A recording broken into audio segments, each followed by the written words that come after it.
What's up, guys? We're back after an abrupt ending with the season-ending injury for Austin Czarnik. We have 3 games left in the season. We're in prime position to win the Atlantic Division.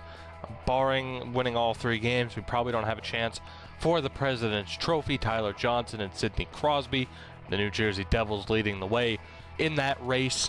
We are in somewhat of a tough spot, having declined to make a move at the trade deadline and trusting our depth, and now unfortunately that's going to be put to the test. So in this abbreviated episode, we will finish up the regular season, see who we are playing in the first round. We are guaranteed a playoff spot already. We'll see who we play, and we'll take a look at the stats. I'm going to need your help to find out how we really match up and fix up these lines entering the playoffs. First line and fourth line are pretty much set. Panarin, Bergeron, and Pasta have been amazing. The fourth line's been providing.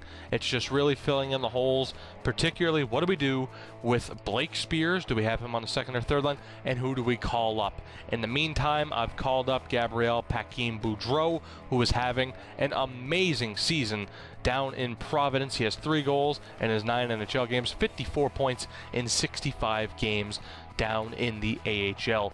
We need a goal scorer on that third line. There are a couple other people who I will show you just in case he doesn't work out that we could call up. But again, that decision is up to you. But in the meantime, let's get into this. Let's waste no more time. I want to know who we're playing in the first round. I'm pretty sure it's not going to be an easy run. We get a nice 3-1 win against Columbus, and Jesus Christ, please, just why? Like, he's gonna be back in a week, so he might miss 1 game, maybe 2, but just why? Hockey gods, EA gods, give me a fucking break. Are you kidding me? Alrighty, well, shit. Let's see who we should call up now that Brad Marchand's injured. And now we'll get to take a look at some of these other guys I was talking about. First up, we have Nikita Zhevpalovs. As you can see, 9 goals, 37 assists, 46-point season. He has been amazing thus far down in Providence. Zachary Senshin, not as well, but he is turning into a very well-rounded player. Taylor Lier, 46 points. I'm thinking maybe he should be the one we call up. But then there's Jansen Harkins, 17 goals, 44 assists. And you know what? It's going to be Harkins. I was leaning towards Harkins anyway, and then I picked Paquin-Boudreau. But we'll call up Harkins for now. He is a natural center, although he doesn't have as good of face-offs as Paquin-Boudreau. Paquin-Boudreau, I think, has a 79 rating. Yeah, he does. He has a 79 rating in the face-offs, and we'll see what Taylor Lier has. Jesus, it really... Or excuse me, what Jansen Harkin has. He's a 77, so that's not too bad. This really fucked up the Lions. Holy shit. Put the Brust back on the second. Chaput back on the fourth. Bleed back over here. Good lord. Menu lag is amazing. There we go. We are set. We'll just go best lines in the AHL. We're going to have to change that up anyway, depending on what lineup we go with for the playoffs. But here we go. Game number 2 against Washington. It's a 4-2 loss. That's not very promising. And now our last game of the season against the Carolina Hurricanes. Can we enter the playoffs on a good note? And we do. It's a 3-1 win. We'll take care of the scouting assignment later. Let's just sim forward a little bit. And there it is. It's the Philadelphia Flyers in the first round. Brad Marchand will be available to play. He won't be at 100% health. So that is my first question to you guys. Of course, I'm going to have you look over everything, or I'm going to give you a look at everything so you can decide. And that's going to be one of the big... Oh my god, that's going to be one of the big questions, is whether or not Brad Marchand should play or if he should sit out the first 2 games. But we'll take a look at the standings. As you can see, we win the Atlantic Division by 10 points. It was a 2-horse race for pretty much the whole season, at least the final 2/3, as we beat out Montreal. Detroit also snags a playoff spot. Very tight race, though, for that last playoff spot. And there's Toronto. That's right, guys. The team that knocked us out in the second round last year lost 60 points. 60 points. We almost had a reverse record of them. My God, that is just embarrassing. But as you can see, we finish in 4th place. The Metro, I almost called it the Pacific, I don't know why. The Metro Division, absolutely dominant in Jersey and Pittsburgh, both just monsters this year. And then Nashville takes the President's Trophy. But really quickly, again, we'll take a look at our team stats and just team stats in general for the entire league. But as far as NHL goes, Artemi Panarin, 66 points, exactly what we got him for. He turned out to be just as good of an acquisition as we could have ever hoped. And look at our first line. Look at our first line, though. David Pastrnak, 64 points, 53 assists. And then Bergeron has his best season, 59 points, 32, 32, and 29. The plus minuses. Our first line was amazing. Matt Zuccarello, our other big acquisition, not the goal-scoring threat I thought he would be, but 46 points is pretty damn solid. Czarnik, 45. DeBrusk, 43. He had a solid season, and I'm glad he did. Torrey Krug up there as well. Actually, here, I'll just scroll through this really quick, but if you want to take a solid look, feel free to pause it there, because I do want to go and look over at the defense. It was the Torrey Krug and Victor Hedman show. 41 points for Krug, a plus 27. 30 points for Hedman, a plus 30. Insane season for both of them. Jason Demers, again, had a solid year. Our only minus defenseman was Linus Arnesson, who of course missed 20 games due to injury. Not exactly happy with the minus 20, and of course I never expected him to do much point-wise, but to have 0 assists is pretty damn surprising. And then goaltenders, as we expected, just dominant. Dominant, dominant, dominant. And towards the end, it became the Tuukka Rask show. 51 games played, a 1.63 goals against, a 9.44 save percentage. Absolutely outstanding. And as far as I'm concerned, we have to go with him in the playoffs. Malcolm Subban, though, respectable numbers, a 2.25 goals against and a 9.25 save percentage. I can't bring myself to let go of Rask yet. The day is certainly coming. It might be in this very off season ahead of us, but hopefully if that is the case, it's because we've won a championship with Rask.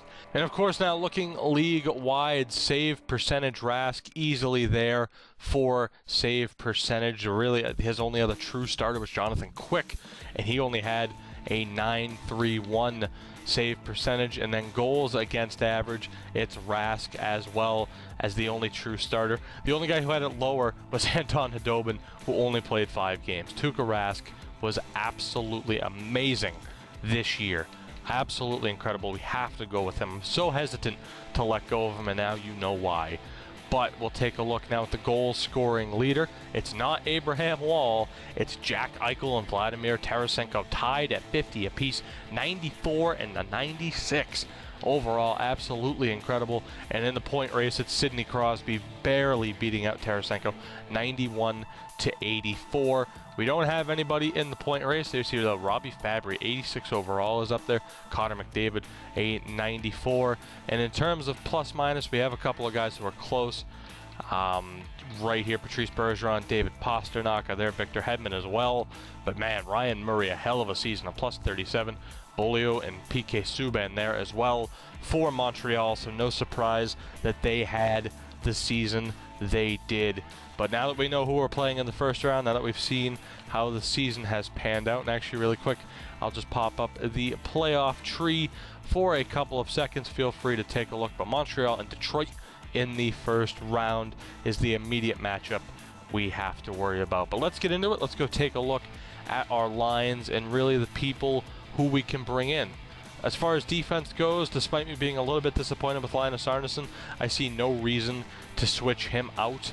I really don't think Brendan Carlo or Jeremy Lauzon are really ready. They both have decent attributes, decent point totals, decent plus minus, but Linus Arnesson, I think it would be better to go with him for now. Brendan Carlo, though, had a great season down in Providence. His shooting category, his skating category, absolutely incredible. And of course, the big four, Lauzon, Carlo, Zaboral, and Day are all amazing. Do we need these caliber defenders? Maybe not, but could you imagine these four being ready with the top 2 defensive pairing of Hedman and Krug? Absolutely incredible, and it's very much a possibility. The only problem really would be cap space down the line. But of course, our last big question, you've seen how good the top line is. Jake DeBrusk has had a solid season. Blake Spears, what do we do with Blake Spears? He had a 31-point season. That's not too bad, but do we leave him as the second line center? Again, you get a quick look at his attributes. Pause if you want to take a really close look. But DeBrusk and Zuccarello are locked in. It's just who is that second line center going to be and who is going to be on that third line. Of course, Brad Marchand, we can fit back into this lineup, but do we keep up Paquin Boudreau? You get a quick look at his attributes. Again, pause if you want to see it. And as far as he did in the NHL, 4 points in 12 games, not amazing. He was a -2 as well, but 54 points in 65 games down in the AHL. Jansen Harkins, you get a quick look at his attributes and what he did in the AHL. 61 points in 73 games. He was no points in the NHL, but just look at his first year progression from 27 points to 61. He's turning into a very, very valuable prospect. We only have room though for 2 people, or for 1 person if we bring in Brad Marchand. So what should we do with these people? And of course, I'll give you a look down in the AHL for guys we can also consider. Taylor Lier, someone who's been kicking around for a while. 80 overall might be his ceiling. But as you can see, 47 points in the AHL. Ty Fellhaber, sorry about that. Decent attributes so far, not quite there yet, but a good point total, 33 points. Zachary Senshin turning into a very well-rounded player despite being a sniper, but I don't think he's ready just yet. But 92 defensive awareness, he could be a great offensive contributor. Matt Mostelli, someone who's just really taken off out of nowhere, doesn't have the greatest potential. 78 overall, some great attributes, and has had a great season. 18 goals and 29 assists. Maybe he's someone we should call up as just a wild card to see what he can do. Gustafson's not ours. Nikita Zhevpalov's 49 points, 40 assists. The David Pastrnak of the Baby Bees. A hell of a season for him as you get a look at his attributes. And from there, I think that's really it. Graham Knott's had a decent season. Axel Blomqvist hasn't been too bad. 79 overall power forward with 14 goals and 18 assists. A decent attribute column as well. And then from there, if we wanted to call up, say, Chaput to center the third line, we could call up someone like Kamara to be on that fourth line to keep that grind line mentality. But I got a feeling that's probably not the best way to go when we have as many offensive contributors as we do. But again, the choice is up to you.